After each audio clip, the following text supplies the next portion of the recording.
Why is God's timing taking so long?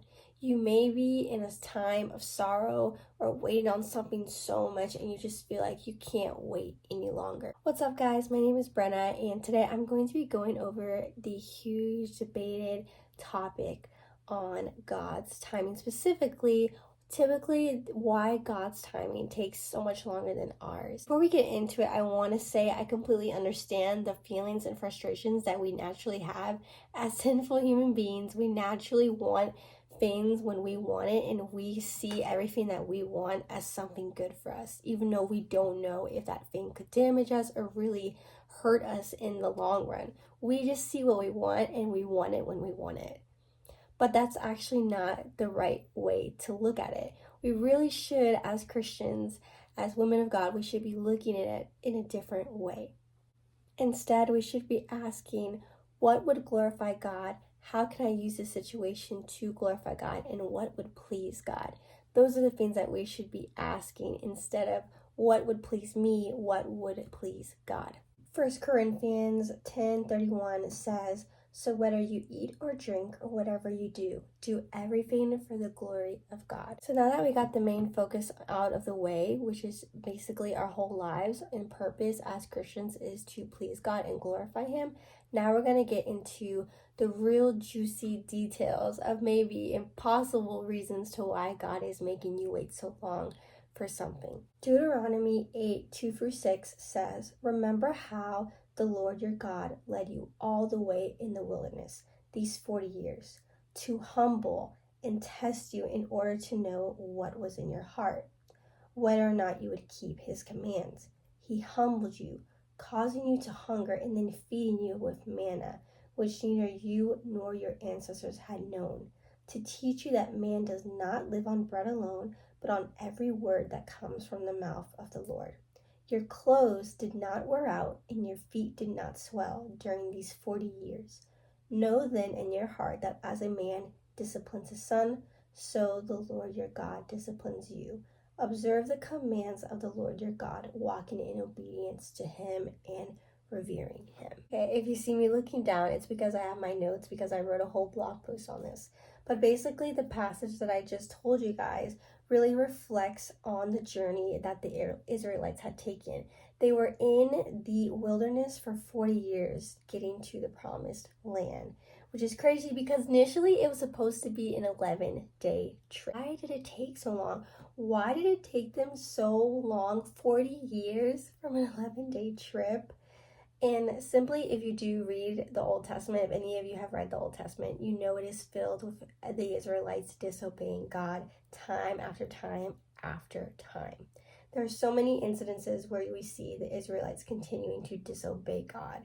And because of going against his commandments, they complained constantly. They constantly were trying to go their own way. And I think that's definitely one of the main causes to why the trip took so long, because they constantly were trying to do what they thought was best.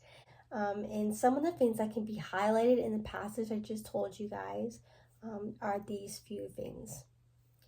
To humble them, to know whether you would keep his commandments, that you do not live for your strength but through God alone, to ultimately trust him, and to learn to acknowledge him in all your ways. So another plus one that can pretty much apply is it's just God's will. Sometimes things don't have to have a specific reason behind it. Yes, some of the things can be pinpointed and you can look back at a situation in your life when you're like, oh, that's why I didn't get that thing when I wanted it, because I would have destroyed it or this or that.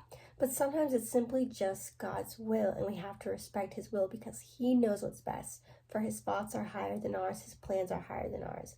And everything that he does, his ways are just higher than ours ultimately, which is such a comforting feeling, for me at least, to reflect in that and within his word. So I actually read this through doing my Bible study, and it really hit me hard because I'm going through a season of so many things that I've been praying for, and it just has not come up. And it's things that I really feel like should be here by now, and it's really just showed me these main truths that I really think could help other people in the same situation as myself when you're in a season of waiting. Some of the main things really through this passage and just reflecting on it is just to know that we as fallen people, we lack faith often all the time. We lack humbleness. We can be prideful, admittedly. And we sometimes lack acknowledging him in our ways. Again, when we're trying to go our own way, we're lacking that sense of trying to acknowledge him in our ways, not ourselves. What's so great about God is that he prunes us. I'm reading off my notes, so I'm trying to go back and forth, but he basically prunes us and he refines us to ensure we are mature enough to have that thing that we want, to nourish it and take care of it. He wants us to overcome our sins. He wants us to become stronger in our faith. And all of those things cannot be done if we don't go through hard times. How can you truly grow your faith if you don't go through struggles? That's what grows our faith. That's what grows our trust in him, is going for those hard times and leaning on him at the end of the day and not leaning upon ourselves. Really, the main thing I want everybody to take away from this, no matter what the reason is, and maybe you can reflect on the list that I gave you based on the passage that we read today, but basically it's just to focus on his will for your life and his timing. So that's just the beautiful thing that we can look at. We don't have to worry about what's happening. All we can do is just do what we're supposed to do, just take action, be disciplined, be obedient to God, and just keep moving forward, even if it's hard. Just trust in him in those times of difficulty. I'm going to leave you guys with this really encouraging verse. Hopefully it will help you, and I'm sure probably many of you know it. Ultimately, all things work out for the good of those who love him, and that good is ultimately to glorify God. So as long as we're glorifying him, we're in his will, and we're obeying him, that's all that matters. We don't need to worry about everything. We don't have to worry about his timing. We can just trust that he loves his children. He provides us what we need exactly when you need it. And the popular saying always is like, God is always there on time. He's never early and he's never late. He's going to be there on time. So we may want something early, but he's not going to give it to you, sis. He's not going to give it to you early. So just be patient and just trust him with everything. So I hope you guys enjoyed this. And if you're struggling, if you're in a season of waiting like myself, please leave some comments and just share so you can give us some tips and help us out when we're struggling too. But thank you guys. Bye.